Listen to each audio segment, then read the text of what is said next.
जैन बेटा, class 12th math में हम relation and function chapter number 1 कर रहे हैं और इसमें हमने रिलेशन कर लिया है। आज जो है हम फंक्शन स्टार्ट करेंगे बेटा।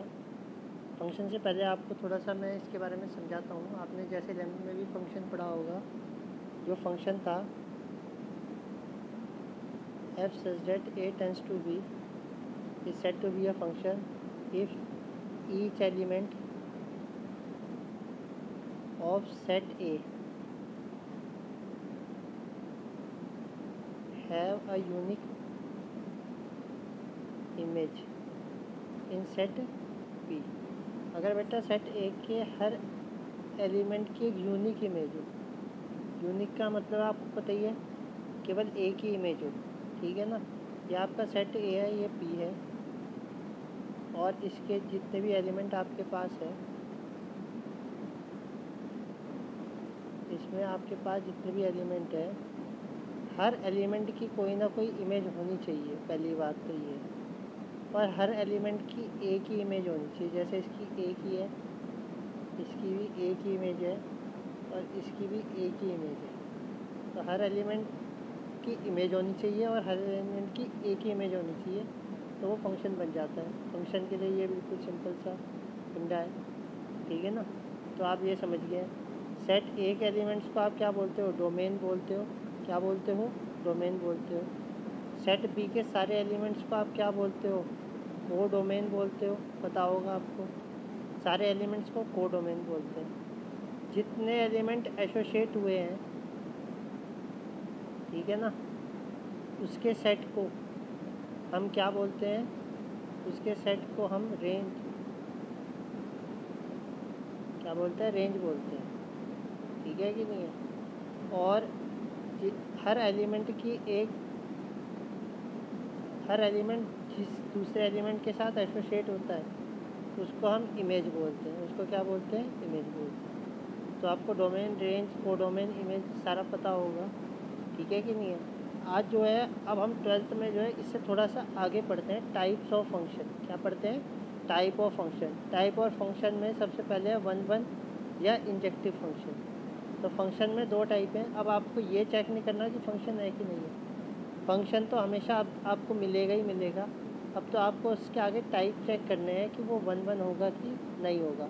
1 वाले फंक्शन को इंजेक्टिव फंक्शन भी बोलते हैं, ये हमेशा ध्यान में रखिएगा। 1 वाले को injective function. A function f such that x tends to y is defined to be 1 if image of distinct element of x under f are distinct।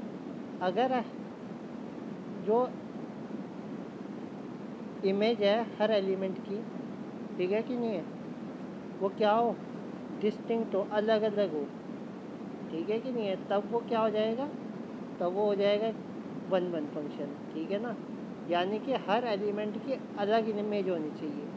Function में यूनिक होता है, इसमें डिस्टिंक्ट होता है। क्या होता है बेटा? डिस्टिंक्ट। डिस्टिंक्ट का मतलब हर एलिमेंट की अलग ही इमेज बननी चाहिए, तभी वो क्या बनेगा? फंक्शन बनेगा। जैसे इसकी ये इमेज, इसकी ये इमेज, इसकी ये इमेज, इसकी ये इमेज। अगर वो फंक्शन है, उसके हर एलिमेंट की डिस्टिंक्ट यानी अलग इमेज बन रही है, तो वो क्या हो जाएगा? 1 फंक्शन हो जाएगा। अगर डिस्टिंक्ट इमेज ना बने तो फंक्शन तो वो होगा, लेकिन वो क्या नहीं होने का? 1 नहीं होने का। क्या नहीं होने का बेटा? 1 नहीं होने का। और जो फंक्शन 1 नहीं होता वो मैनी 1 कहलाता है। क्या कहलाता है?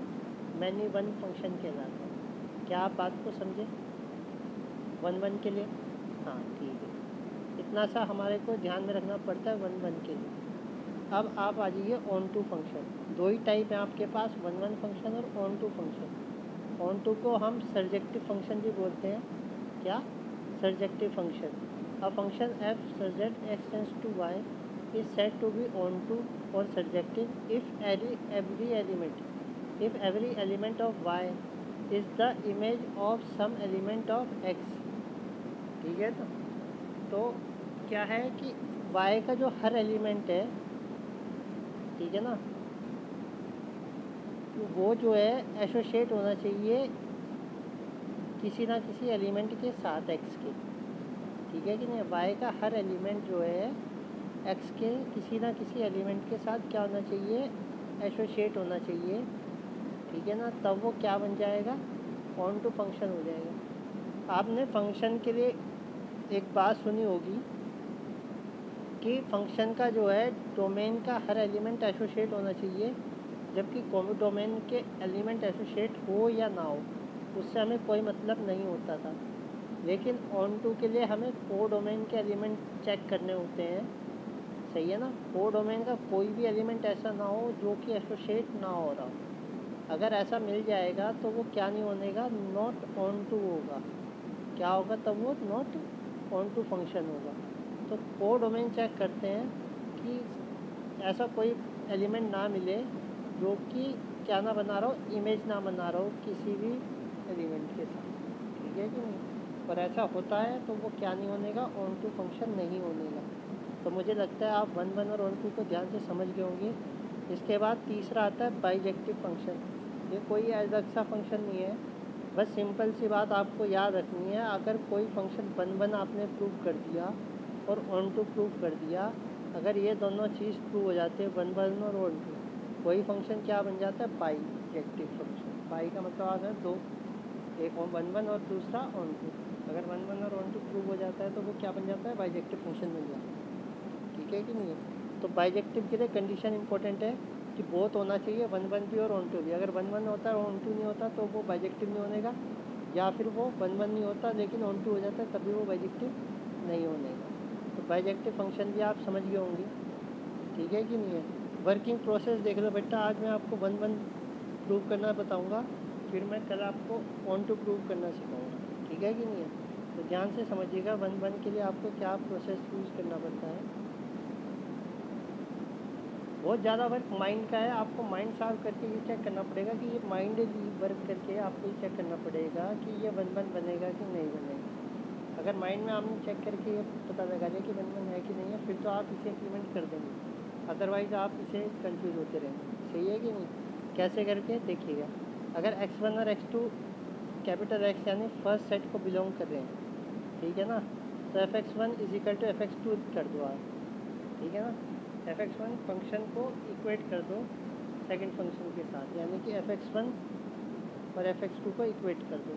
और इक्वेट करने के बाद ये प्रूव करो कि x1 = x2 है। और अगर x1 = x2 हो जाए तो ये क्या बन जाता है, 1 1 फंक्शन बन जाता है। और अगर इक्वल ना हो तो ये 1 1 नहीं होगा, ठीक है ना। ये इसी बात आपको याद है, इम्प्लीमेंट करके बताता हूँ आपको, एग्जांपल से आपको ज़्यादा बेटर समझ में आएगा। f such that n to n, यानी कि डोमेन भी n है और इसकी को डोमेन भी n है, ठीक है ना। और फंक्शन दे रखा है fx = x²। क्या दे रखा है, fx x² दे रखा है, क्लियर है बात। अब आपको इसे 1 1 प्रूव करना है। तो मैंने बताया था आपको पहले माइंड में चेक करना पड़ेगा, क्योंकि सेट का ही का है। x क्या होता है, डोमेन होती है, x क्या होती है, डोमेन। तो आप डोमेन का सेट को चेक करो, क्या है, n। तो नेचुरल नंबर में आपको 1 2 3 4 रखेंगे।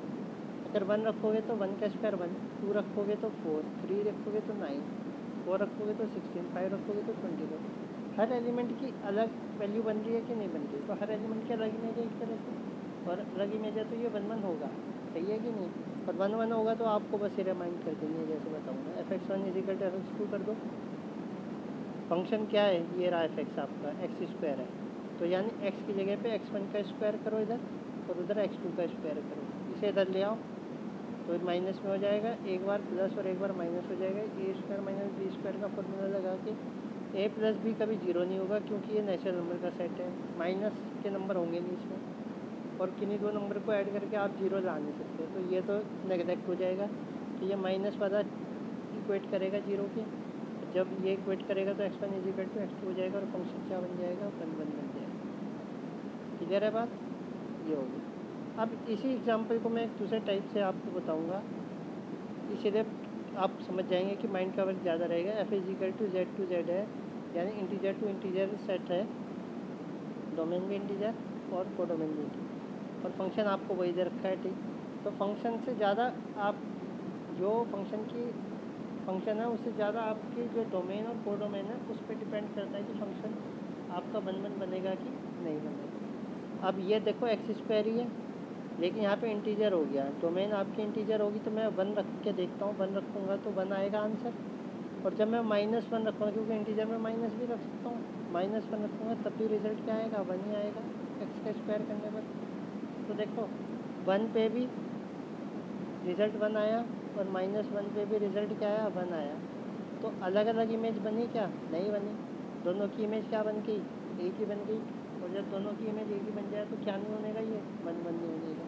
तो आप 1 and -1 have the same image, इन दोनों की इमेज सेम होगी, सो इट इज़ नॉट 1 1। अब देखो एक्स स्क्वायर क्वेश्चन वही था, लेकिन सेट चेंज होने की वजह से एक 1 1 बना और एक 1 1 नहीं बना। इसलिए पहले आपको माइंड में सेट करना पड़ेगा, क्योंकि फॉल्स के लिए आपको एग्जांपल देना पड़ता है और ट्रू के लिए आपको जैसा प्रोसेस बताया पूरा वही करना पड़ता है हर क्वेश्चन। सही है, तो ये 1 1 चेक करने का तरीका हो गया। मुझे लगता है आप समझ गए होंगे इसे। थोड़ा एक बार प्रैक्टिस कीजिएगा। आज के लिए इतना ही है बेटा। जय हिंद।